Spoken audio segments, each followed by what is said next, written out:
Quel est le lien entre des chamallows géants, un pistolet briquet et le classisme?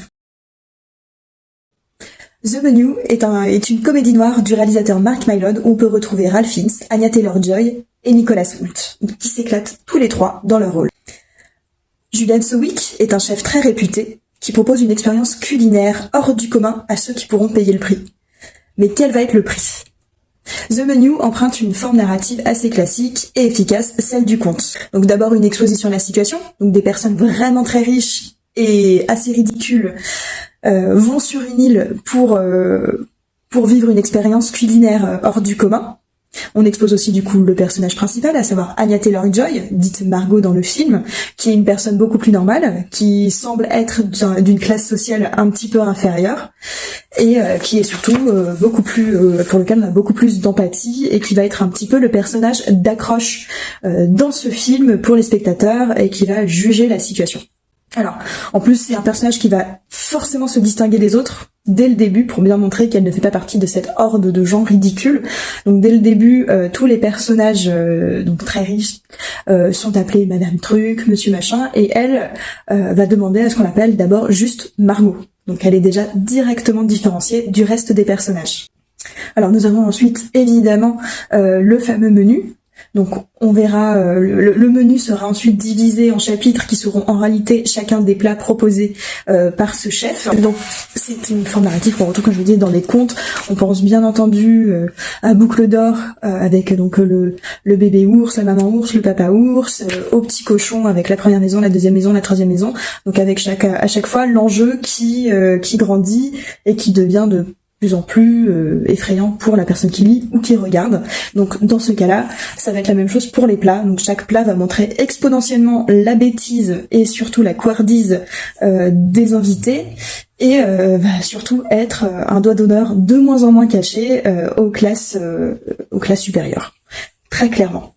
Donc je ne vous révèle pas la fin du film, mais c'est une idée assez géniale, même si je pense qu'elle aurait pu être traitée de manière un petit peu plus folle et un petit peu plus jouissif et plus noir, ça reste quand même très bien et assez drôle.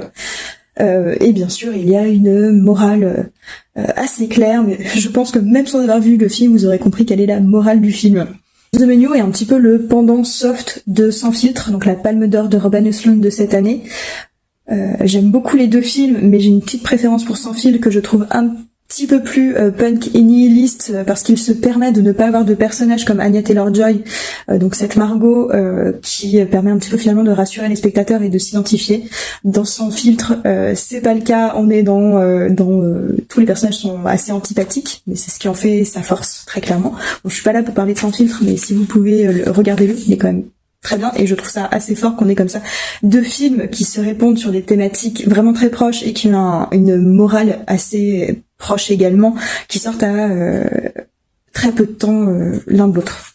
Alors ce menu dose très bien son humour noir, donc je suis allée le voir à l'UGC Halles en avant-première, et la salle riait vraiment plutôt de bon corps, et en fin de séance a eu plutôt des retours positifs.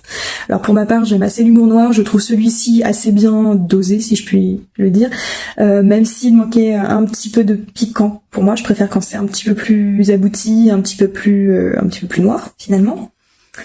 Mais il devrait du coup plaire quand même au plus grand nombre.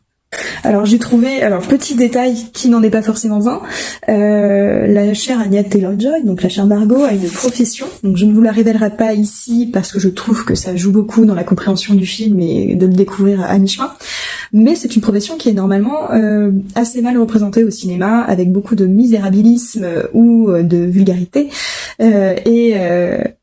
là, pour le coup, ce n'est pas le cas. Elle est montrée vraiment comme un personnage très intelligent, et sa profession n'est jamais vraiment remise en question. C'est pas vraiment ça le problème du film, et c'est assez rare, et donc j'avais un petit peu envie de le noter. Alors, c'est un film bien équilibré, qui plaira sans doute au plus grand nombre, mais qui manquait un petit peu d'acidité ou d'amertume pour moi. Donc à retrouver en salle le 23 novembre.